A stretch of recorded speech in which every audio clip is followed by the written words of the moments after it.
Alright, so I've been getting a lot of requests to react to some SCP-049 videos, specifically from SCP Explained's channel. Now, I've always been a fan of SCP Explained, guys, and I still am, but a lot of the content that they've been generating isn't to my personal taste. I'm not talking bad about any creators. I still very much admire and respect SCP Explained's channel.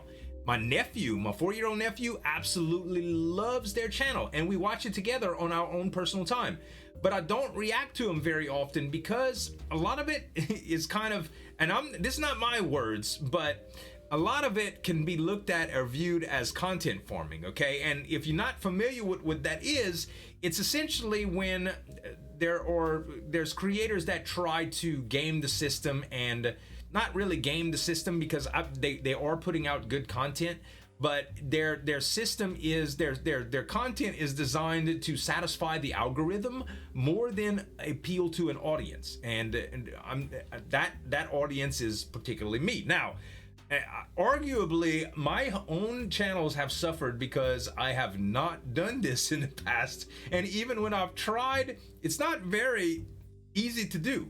They're doing a great job at it, and they get crazy good views, and it's still, like I said, they still put out great content, but it's not to my personal liking, especially for reactions. Although I will say that every once in a while I do see a title that I'm intrigued by, and SCP-049 getting sick with the Pestilence, something that he's trying to destroy. It's fun to speculate on, so we're gonna see what SCP Explained has to say about it today. And if you like content like this, make sure to subscribe to them. Subscribe to me too if you like reactions. And let's do this. Doors burst open, allowing the gurney to come speeding through, followed by a gaggle of concerned Foundation scientists and medical personnel.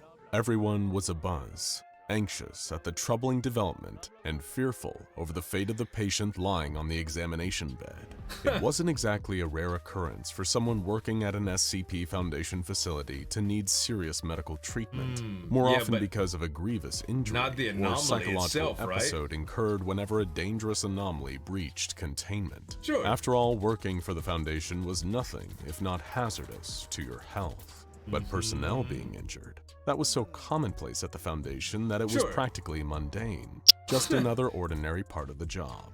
It certainly never garnered this much attention, with every researcher and medic on site all clamoring to try and assist, or even just get a look at who was on the gurney. It wasn't a member of personnel, it was an anomaly. SCP-049 was sick. Nothing about the Plague Doctor's behavior had seemed out of the ordinary. He was normal, at least as much as a beak-masked robed creature could be. Until, that is, one morning, SCP-049 had just collapsed in his holding cell. The security camera watching him had recorded the entire ordeal, with guards alerting the research teams and eventually calling paramedics to come and escort the Plague Doctor to the on-site infirmary. He didn't die, he just SCP-049 was noticeably weaker, confused, even afraid. Some onlookers seemed Is it psychological? There's no sign of physical injury, Dr. Cooper noted aloud, trying his best to examine SCP-049 while the gurney was racing down the hallways, all without touching the Plague Doctor's skin directly. One touch, and he would die in an instant. All signs seemed to point to something internal. Nobody had entered SCP-049's cell in the previous 24 hours. The security footage proved that the only people who had even come close to the Plague Doctor were authorized Foundation staff. Dr. Cooper was right. Done that too. There was no indication that SCP-049 had suffered any external damage. If he'd been attacked, it would have been caught by the security footage. It had to be some kind of illness. The Plague Doctor was slipping in and out of consciousness. He could move and groan slightly, but only had a few fleeting periods of lucidity. But if he dying though? What with? Or is he just weak? The cause? Any symptoms, if there had been any leading up to his collapse, must have been so subtle that they had gone completely undetected by everyone that had recently encountered SCP-049. And was there a risk of cross-contamination? Was everyone rushing alongside or following the speeding gurney now infected also?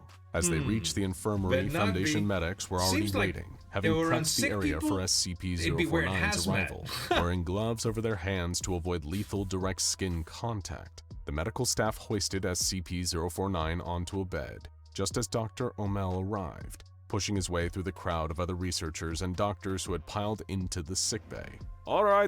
Now, you gotta think, guys, about the hazmat comment I just made.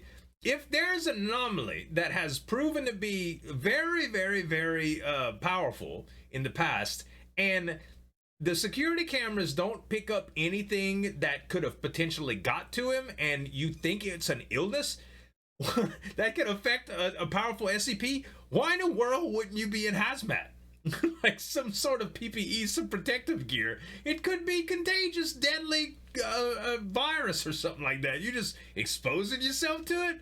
I don't know, man. The show's over. Back up and give him some room to breathe, O'Mel had shouted before turning to get a closer look at SCP-049. Taking that mask off his face so he can We've breathe had better. a similar situation to this before. If it goes the same way, then there's nothing to worry about. At that moment, SCP-049 briefly became lucid once more. Okay. 049, it's Dr. O'Mel. Can you hear me?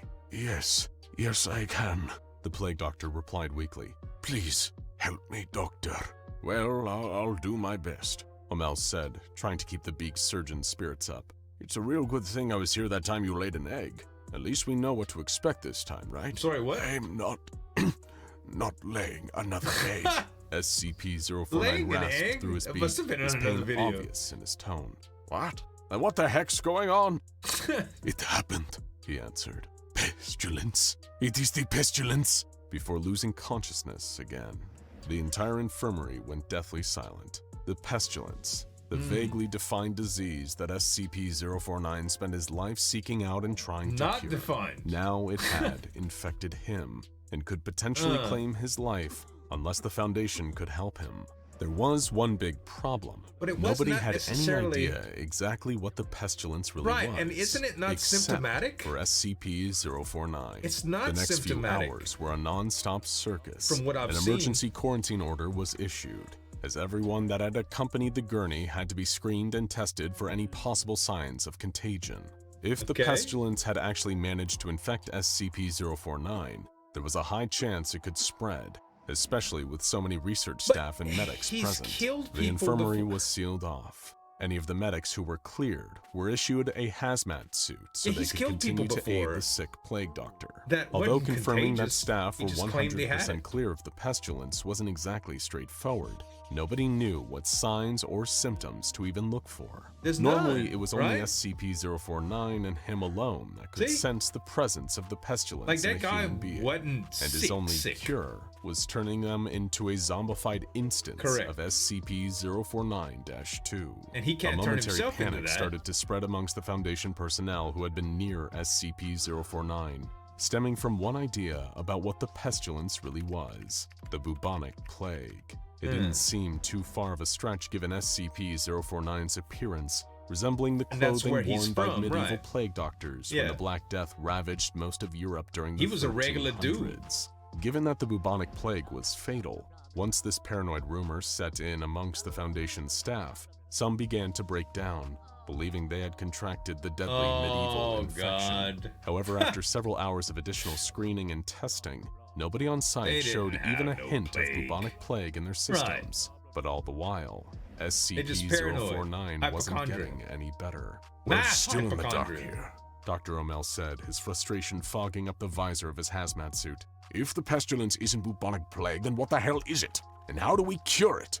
I've been going through the archives, every interaction that SCP-049 has ever had that we've got recorded, and so far there's nothing conclusive, Dr. Cooper replied, swiping through various incident reports on a tablet. All the Foundation had ever truly known of the pestilence was based on SCP-049's own testimony. They were aware it was an insidious infection, capable of ultimately causing death in a subject that had contracted it. But anyone that SCP-049 had ever operated on and turned into an SCP-049-2 zombie hadn't previously exhibited any anomalous or even just unusual symptoms. The Plague Doctor had only ever described the disease in vague terms, and he alone had been able to sense it. I went back over Dr. Ham's notes after his interview with SCP-049, Cooper continued.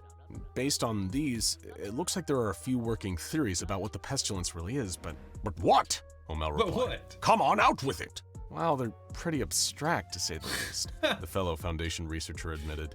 The entity is at the top of his list. You're kidding. Dr. O'Mell sighed. The entity was something that the Foundation had long been aware of, but had no way of confirming if it even existed. It had been learned about from SCP-5000, a heavily damaged absolute exclusion harness. Right. The suit's data logs told of an alternate timeline wherein the SCP Foundation turned on humanity and began using various anomalies to commit a worldwide apocalypse. Right. This had been done according to the information recovered from the harness in order to combat a being known only as the Entity, or It. Apparently this being had managed to latch on to the human race's collective subconscious and had been manipulating the entire planet for some nefarious reason. Wow. The Entity was what caused humans to feel pain and subsequently fed on that pain. Although nobody was aware of its intentions, the foundation of this SCP-5000 timeline had deemed it to be so diabolical that they had resorted to wiping out humanity at all costs to prevent the Entity from ever succeeding. I think it's a theory with legs. One of the medics chimed in. It can't be. It's so dumb. Dr. O'Mell replied dismissively, scratching his head. Exactly. It's so dumb, but so brilliant. The medic replied. No, it's just dumb. O'Mell shouted. Dr. O'Mell's right. According to the logs from SCP-5000, the entity affects everyone, Dr. Cooper pointed out. But SCP-049 doesn't attempt to operate on everyone it meets. If it was trying to combat the entity, it would have to cure every human being alive. Where are we at with treating SCP-049? Dr. O'Mell asked. The longer we spend yakking and doing nothing, he could be getting even closer to death. We're seeing no chance, the medic answered solemnly.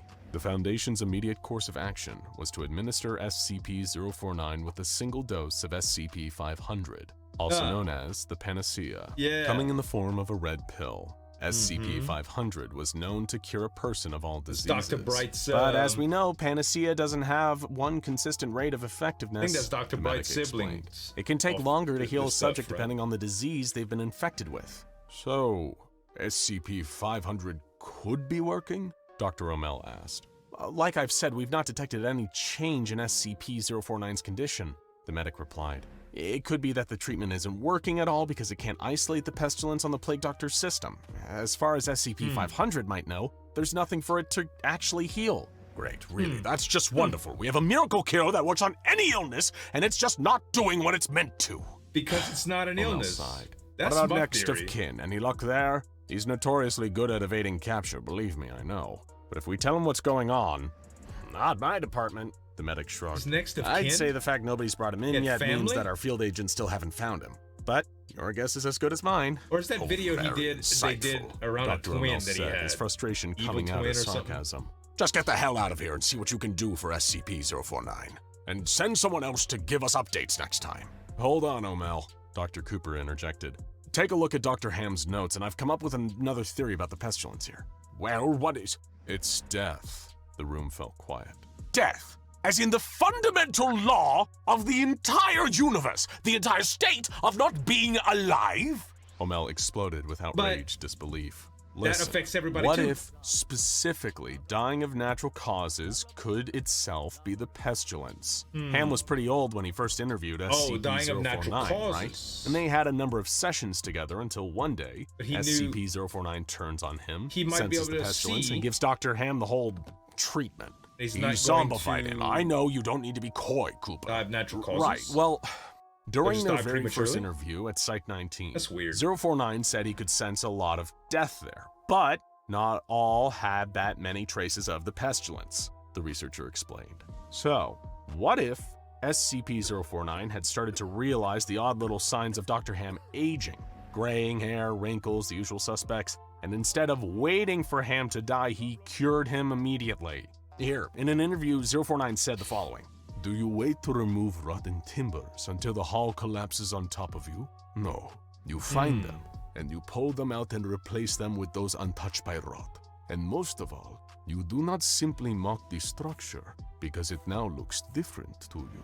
It is strong.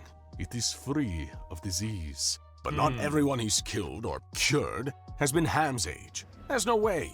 He would have spotted that pattern, O'Mell reasoned. And if he was trying to stop people dying, he wouldn't start out his procedure with that lethal touch of his. Think about it, though. How does SCP-049 cure people? You said it yourself, he zombifies them. He reanimates them. We're all infected to him. Everyone dies after all. So he cures that with those horrific resurrections and thus cures death. A flabbergasted Dr. O'Mel finished the sentence. I don't know. I don't buy Assuming it. you're right, and the pestilence really is just death itself, SCP is in the other room, dying from completely natural causes. And that might be the only thing even we can't fix. Dr. Cooper nodded solemnly. Tell that to the O5 Council, O'Mel muttered. Suddenly, one of the medics, a different Fountain of one, Youth as could feel it, requested, though. came Did it bursting right? into the room. Sir, the next of kin, one of the field agents has recovered SCP-049-J. The Plague Doctor was quickly rushed into an operating theater, while Doctors O'Mel Or is it and Cooper Japan? watched from beyond a I'm not glass sure. screen. I think it's a joke. shorter version of SCP-049. His son, SCP-049-J, was guided into the room. The It's little his Plague son? Doctor timidly approached its father. How Are you sure strange, this will dude. work? Dr. Cooper asked. I read the file on SCP-049-J. Apparently, despite all its claims of being a magical wizard doctor, he's never actually healed anything. He made a few conditions even worse, in fact. I was around when Junior over there was born, Dr. O'Mel said. You know what SCP-049 said to me when his egg hatched? What? That's the He egg? is the cure. That's how I know this is going He's to the work. cure? Now go check out SCP-049 Boiled, Scrambled, and Fried, Plague Doctor Tale, and A Day in the Life of SCP-049. See, see, this is what I'm talking about. These specific titles don't appeal to me at all, but I can see how they work and that they're very effective, you know, in general. I'm really not sure how to feel about this episode. Like, the theories that are behind what it could be have some validity. I don't know. It's just a stretch.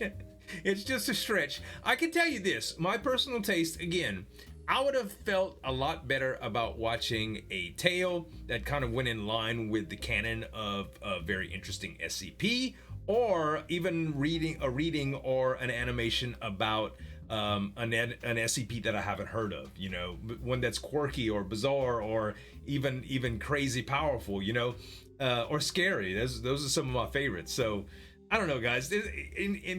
I really didn't particularly enjoy this one, but I feel like since so many people were asking me to do one, I wanted to do one. But that's my take on it. Again, no love lost to SCP Explained. They have a very, very good channel. Their animations are good. Their story writing's good. Their voiceovers are good. It's just, it's not personally my cup of tea lately. I don't know. Maybe their content will change again like it did before, and we'll continue liking it. But everybody's entitled to change. I change my content around all the time. Just look at my gaming channel.